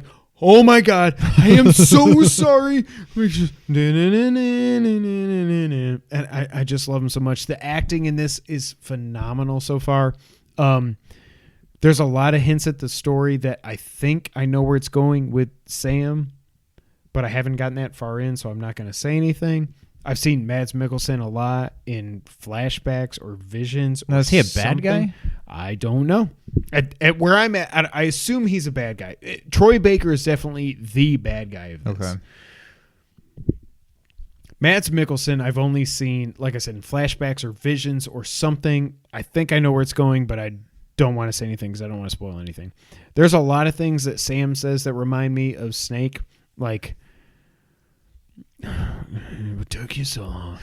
Kept you waiting now. Yes, like there's so many little things. There's a codec in it. I don't know if I said that earlier. I started to, and then I think I stopped. There's actually, when you talk to people, it goes, and you're like, oh, and it says codec, and I'm like, tinfoil hat. It's not Metal Gear. It's definitely not Metal Gear. Chapter 2 takes forever. I will say that. Chapter 3 is also taking forever. Again, I'm almost 15 hours in, and I haven't even gotten through Chapter 3. The text size in this is just as bad as Modern Warfare. I will say that. I don't know why they feel the need to put so much stuff on the screen. Like, even if you're on an 80-inch screen, you can't read this stuff. So I'm like... That's one thing. When I was playing Modern Warfare, I got to the point where I'm like, I was standing up like 3 feet from it. I'm like, oh, I can see enemies now. I'm like, I couldn't see them when I was sitting on the couch, and that alone made it more enjoyable. But I think that just tells me I need a bigger TV. So the time fall is terrifying when you go. Yes, shout out to Brittany. The time fall is terrifying, and the first time, normally, like when I was earlier in the game, when I didn't know how to play it. So just pro tip for when you do play it, because you at least need to like this. At least needs to be a Christmas game for you, because I really do think you would like this, because the fact that I went into this thinking I wouldn't like it, but it's Kojima, whatever, I'll see it through. And I'm 15 hours in, and I love it. It will. I think it will click for you. But Timefall's terrifying. The first time, actually, like when the BTs are around you and stuff, if you're just like Solar said, whatever, I'm just gonna run for it, and you run for it. Was that a Solar impression? That was a me impression, because I was like, whatever, I'm gonna run for it, and I ran for it, and then as all of a sudden the goo comes up, and then you've got these like dead whatever thing. If they suck you down, they don't really. I've never died in the game, quote unquote died, but I kind of got grabbed by the goo. When you get grabbed by the goo, you're still in the like. It'd be like if we were in this room and we got grabbed by like oil, and we woke up or we stood up, and then there's like a whale, a oil whale over here, trying to kill us, and you just have to like. You can get. I haven't fought any of them yet, but you can get away from it, but. It's much easier if you just take your time, sneak, hold your breath, and go through there. Oh, I didn't say this. Oh, the other thing, my only two complaints are the text size and the menu system is horrible. Horrible. Like, I have no idea how I'm getting it to work. Oh, what did I click? I have no idea how I'm getting it to work, because, like, the menu system is so intricate and there's so much detail that I'm like... X, accept order. There's a bunch of menus under the order. Yeah, I'll take it. I have no idea what I'm doing. Sure, put the cargo on my back. Just let me go play the game. Like, the menu system is horrible. When trikes go bad. So I got my trike, and I was like, cool. I'm going to take this out. And once I got my trike, all of a sudden there was a road that was formed by either... Oh, that was the other thing. So... The multiplayer aspect of this is so freaking cool. Like, so the way it works is it like Journey, like you thought? It's very similar to it. So The way it works is you get into a new area. What you have to do is either get to the central hub of the city or a way station or something, and you take your Cupid, which is like I know it sounds weird, Q-PID, but it's the necklace thing with all the whatever on it. You take it off. Once you get to the place and you put it in there, and what it does is it brings that city or way station or whatever onto the network. Once that's on the network, then you have access to stuff that everybody else has built there. Before that, you can't do it. So once you do that, what can happen is like, oh, I just went through this area by myself, but now if I look back, there's all these ladders and there's ropes and there's bridges and all this other stuff. I'm like, well, that would have been cool. So the multiplayer aspect of this is really cool, because, and that's the other thing I like about the game is it's like the foundation of the game is bringing America back together and all the connecting people through strands, blah, blah, blah. But it's also connecting us. Like every time you see something in the world that somebody has built, or if you see a mushroom that somebody peed to make, I'm like I've peed so many times. If I see a mushroom, I'm like, I'm going to pee on that mushroom because I want to make it more mushroom so more people will like it, whatever. It's like we're building communities through peeing on mushrooms. But it's such a cool... This is my kind of multiplayer game. It's not like Call of Duty, I saw you first, you're dead. You know what I mean? But yeah, when trikes go bad, so I got my trike, and I was like, okay, I go over this bridge, blah, blah, blah, on this road. If you stay, like I said earlier, if you stay in the middle of the road, it charges. Everything is based on batteries. There's no oil, gas, whatever. So your trike, as long as you stay in the middle of a road that's been constructed, it charges your battery as you go on it. And it tells you if you're too far off or whatever, so you know that you're not using any battery. The first time I used my trike, I went on this long road, winding, blah, blah, blah, through BT territory, through mules, whatever. I can hear them coming after me. I'm like, you can't get me, whatever. So I get through their territory. And then I get to a river, and I'm like, okay, I need to get off. Because I remember somebody told me once you build a trike, it can get through water, like you can hit your scanner and see how deep it is, but it'll deplete your battery a lot. So I left it behind. I went across whatever. I got to this way station, whatever. I took up a new order. somebody else, I found that they had left a trike. So if somebody leaves something in the world in an area that you have connected, you can get it. So like my trike that I left behind, it's probably gone forever now because somebody's used it to go wherever. Right. So I found somebody else's trike and I was like, okay, I need to do this. I see there's a canyon up here. But you know what I think? I'm gonna use my trike and I'm gonna hit that speed boost. I'm gonna jump over this canyon and it's gonna be awesome. So I do that, and the canyon is bigger than I thought it was. And I go, wee, boom, boom, boom, boom, boom.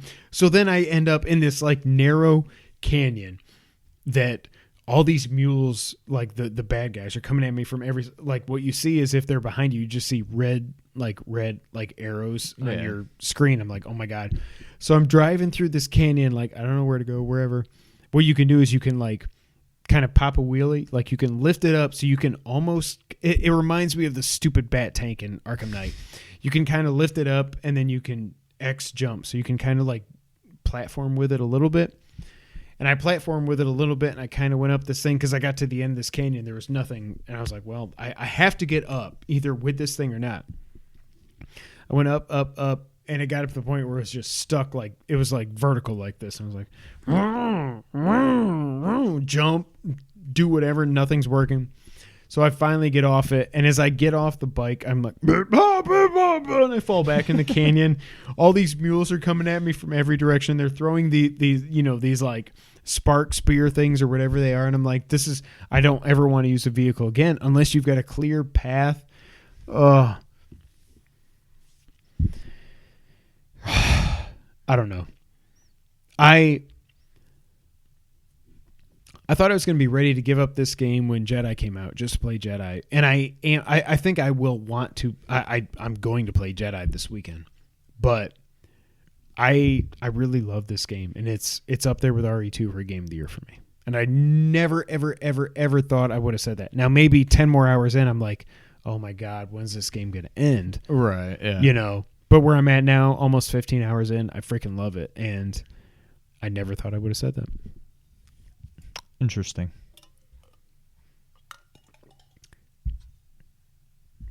Sean. Yes.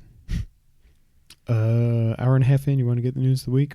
Yeah, it's probably a good time. We're going to run through this real quick. So there was a shakeup at PlayStation. Herman Hulst, who was the managing director and co-founder of Guerrilla Games, is the new head of PlayStation Worldwide Studios.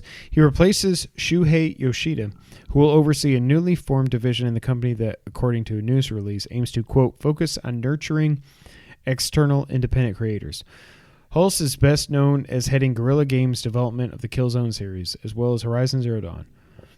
By the way, he didn't have that much to do with Horizon Zero Dawn. So don't be worried that this is going to hurt Horizon Zero Dawn 2. This is me editorializing.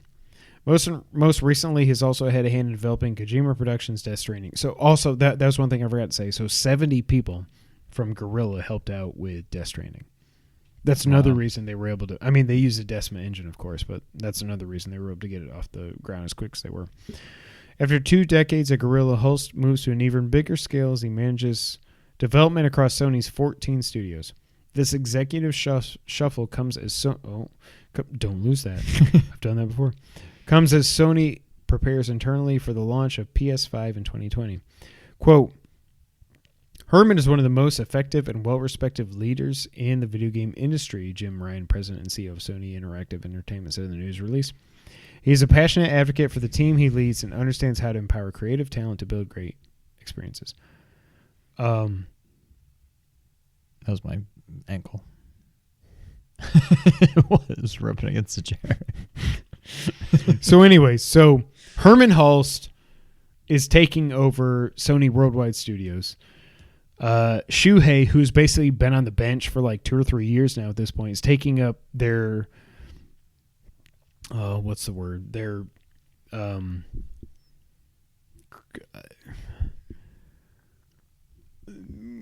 trying to embolster, trying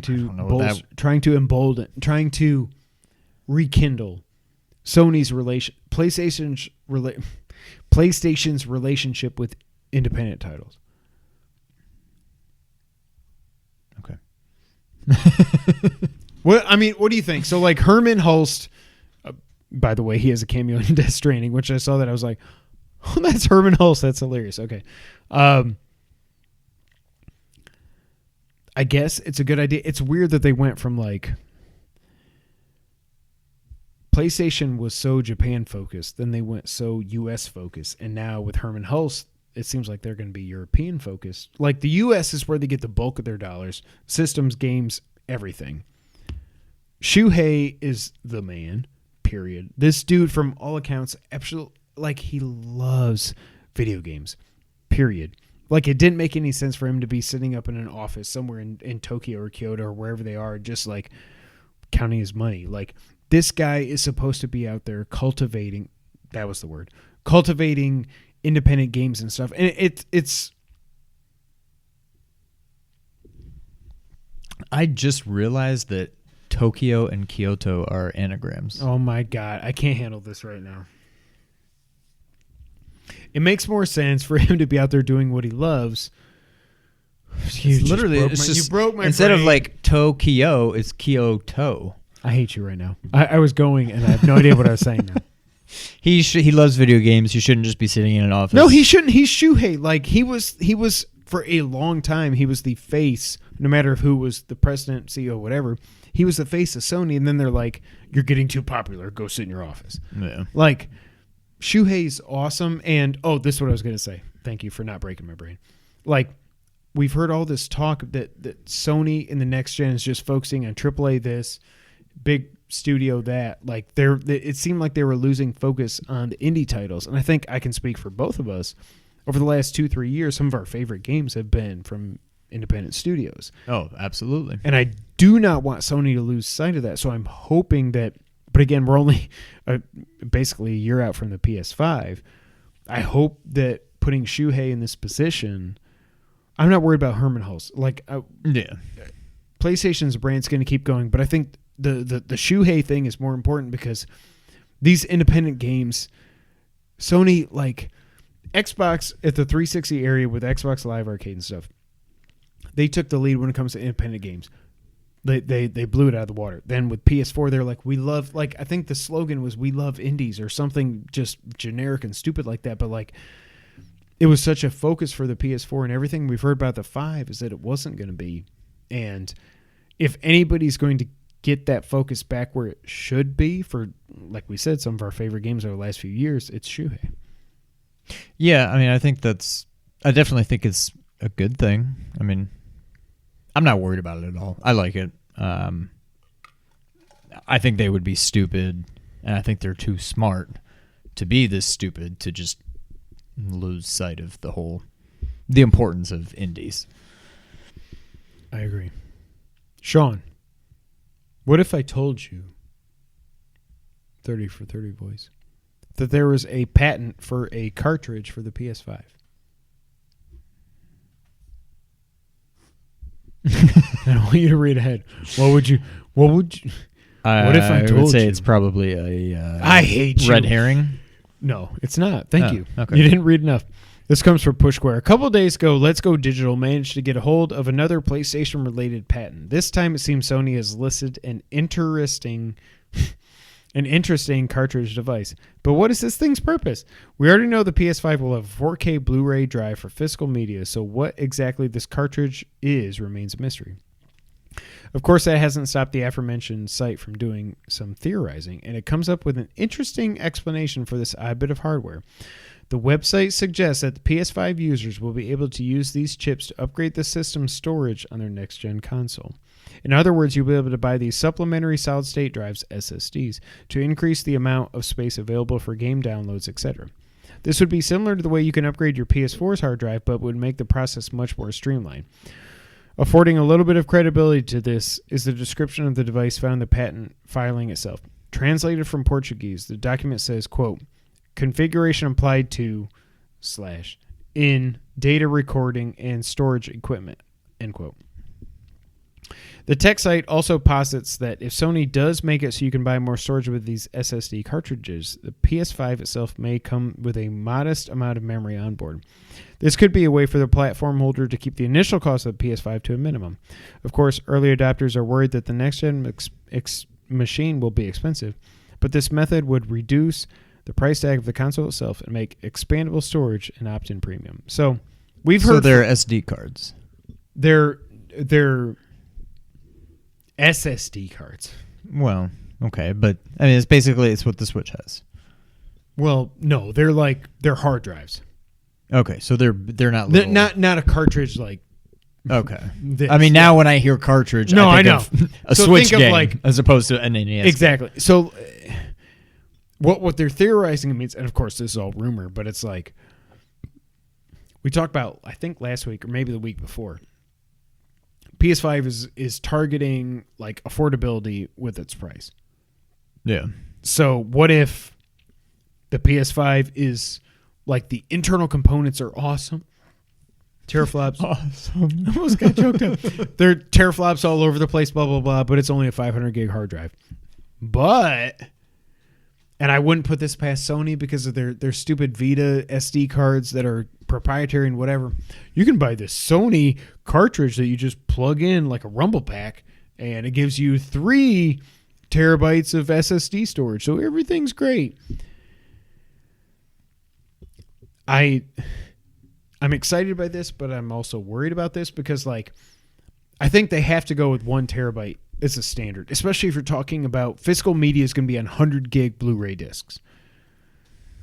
Yeah. But I don't see how, and again, I'm not that techie, but I don't understand how a quote-unquote cartridge can just, like, you open up a slot in the PS5 and you slide in this SSD. You know what I mean? Like, if anything, the only thing I'm hopeful about this, because I think it's more bad than good, but the one thing I'm hopeful about is that I hope that this is as modular a console as we hope it is. More the RAM, the processor, the SSD, like the hard drives, whatever, because you can delete games, do whatever. Who cares? It's more like if this is a real thing, then maybe they actually are going to have a moddable PS5 and an Xbox too. Yeah. I don't know. I'm not really all that worried about just storage space. Like, especially with the whole thing about how I think it's been, or I don't know.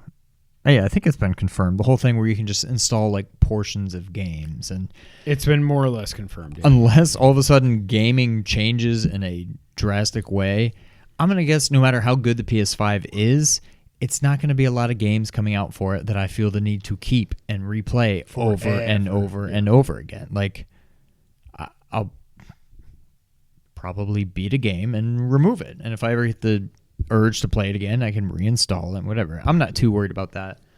I do think what you're saying makes sense. I think it'd be stupid if they had this capability and they used it only for storage expansion. Yeah. Like, the whole thing should be expandable RAM and everything. So to me, that, I don't know that it makes more sense, but that's certainly what I would like to see it be used for, or at least be able to be used for. Storage, I don't care. A terabyte, I think, would be plenty for me. And if I had to buy a 500 gigs, I could probably find a way to do that too. Unless somehow the OS takes up like 300 gigs or something. Yeah, there's that too. The Stadia launch lineup was revealed, Sean. Are you excited for this? Let's hear it. But no, I'm not. You shouldn't be. Assassin's Creed Odyssey, Destiny 2, GYLT. Please look up what the F that is.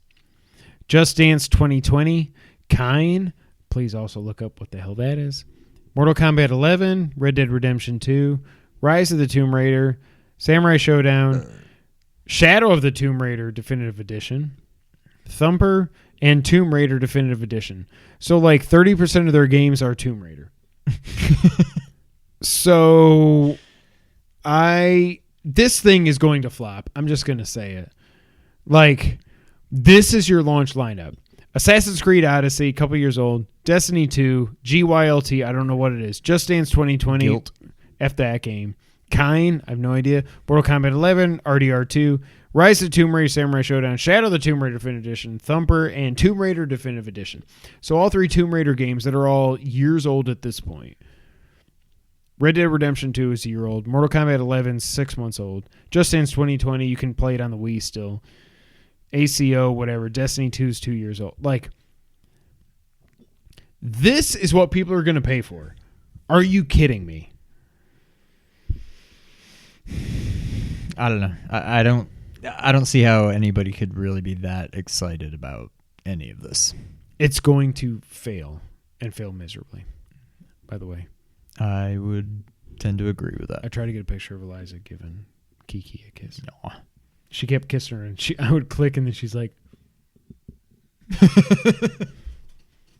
But they're best friends. So, yeah, Stadia sucks. I'm not worried about it at all or excited for it. I'm not anything about it.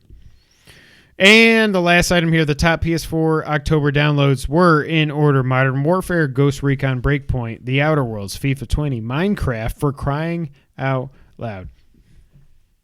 My butt's falling asleep. Never mind. NBA 2K20, Madden 20, GTA 5, Blops 4, and Borderlands 3. Just for a reference point here, Concrete Genie and Medieval did not even place in the top 20 for downloads for the PSN for October. That's kind of shocking. That's on you, Sony. You didn't you just ignored these games. Ugh.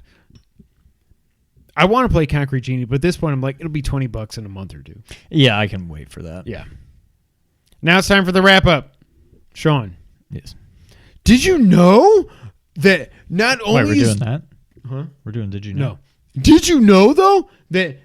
Yeah, you can do that now. Not only is Death Stranding coming to PC, but guess what? Kojima wants to make movies! Again, maybe I'm just in the echo chamber of Kojima... In the Echo-Chima chamber. Kojima. Echo-Chima chamber. Echo-Chima chamber. But, he said when he formed this new Kojima Productions, he was going to want to make movies. So the fact that he's talking now that Death Stranding's out, he would like to make movies in the future, whatever. But also, he's he's making... He has some of the biggest names in the industry. Oh, there's some meta stuff with Norman when you take a shower. That's weird, but I'm going to leave it at that. Do not comment below. This was just announced today before we went on and recorded. Shovel Knight Showdown and King of Cards is out December 10th. Let's Play City. Yes. At first, when I read this, I was like, Shovel Knight dig! And then I was like, oh, nope, they didn't say dig. But I want to at least give King of Cards a try. Showdown will at least be fun for us to do a Let's Play on here. So it's out December 10th. That's sooner than I thought. I figured it'd be 2020. I figured it'd be 2021 at this point. They keep delaying it.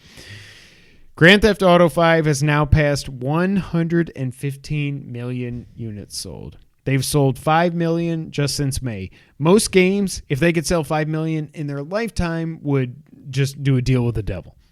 This game, estimates say Minecraft is at 180. I've seen some people say Tetris is at 170, but also I've seen estimates say it's at 500 million. So I don't know, but it's never going to catch Minecraft, but it's amazing. Also, Red Dead Redemption 2 has now sold 26.5 million copies.